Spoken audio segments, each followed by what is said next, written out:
Magandang tanghali at hapon na rin mga kaibigan. Meron po tayong update ngayon sa lagay po ng ating panahon. Pero bago ho yan, huwag nyo po munang kalimutan i-like at i-subscribe po ang ating YouTube channel at pahit na rin po ng notification bell para ma-notify po kayo sa lagay po ng ating panahon. Mga kaibigan, isang ganap na po na bagyo.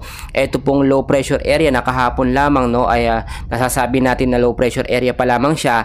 At ngayon, isa na po itong tropical storm Julian na ngayon po kumikilos over the Philippine Sea. Ito po sa may bandang east of Batanes. Ang lokasyon po ng mata ng bagyong Julian ay namataan po na may layo pong 525 kilometers east of Itbayat, Batanes po yan mga kaibigan. And as of now, nagme-maintain po ang lakas ng hangin niya sa 55 kilometers per hour. Malapit pa rin po sa sentro na may buguso pong pumapalo up to 70 kilometers per hour. Southwestward po ang kilos mga kaibigan sa bilis po na 15 kilometers per hour.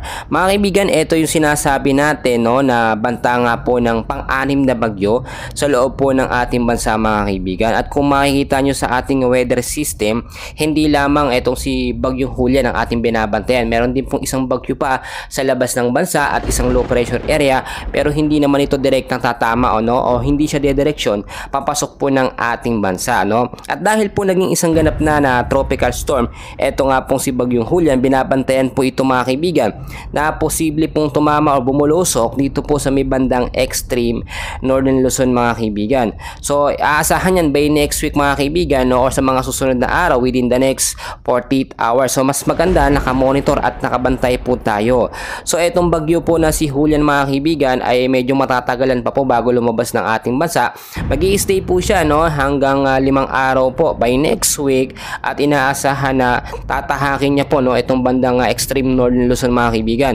Yan po yung mga lugar na apektado. Pero sa area po ng Visayas at ng Mindanao, patuloy din po tayo makakaranas ng maulap na kalangitan dahil pa rin yan dito nga po sa bagyong si Julian, kasama na rin po dyan ito pong localized thunderstorm. So narito yung forecast weather condition natin mga kaibigan.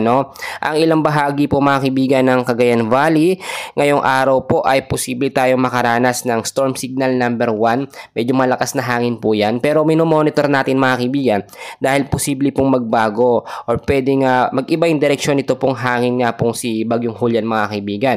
Ang ilang bahagi po ng ating bansa mga kaibigan ay patuloy din pong makakaranas ng maulap na kalangitan na meron po mga isolated light rains and heavy rainfalls pagdating naman po sa gabi. Tulad ng aking sinasabi mga kaibigan, ito pong si bagyong Julian ay nag-i-stay po ngayon dito po sa area ng Ilocos Norte, Apayao mga kaibigan, Batanes, Cagayan, kasama na rin po dyan ang Babuyan Island at Isabela. Mag-ingat tayo dyan sa mga lugar na yan sa posibleng banta po ng pagbabaha at yung mga mountainous area, mag-ingat po kayo sa banta naman po ng landslide, yung mga landslide prone area. Ang ilang bahagi ng Metro Manila at the rest ng ating bansa ay apektado naman ng localized thunderstorm. Kasama na rin dito, eto nga pong tropical storm na si Julian. So mga kaibigan, yan lamang po ang update sa lagay po ng ating panahon. So manatili po tayo nakaantabay at nakabantay sa lagay ng ating panahon para malaman po natin ang gagawin natin dahil weekends na po bukas asahan natin na medyo maulap pa rin ang kalangitan sa ilang bahagi po ng ating bansa. So yun lamang po ang ating update and please huwag kalimutan i-like at i-subscribe ang ating YouTube channel. Maraming salamat po.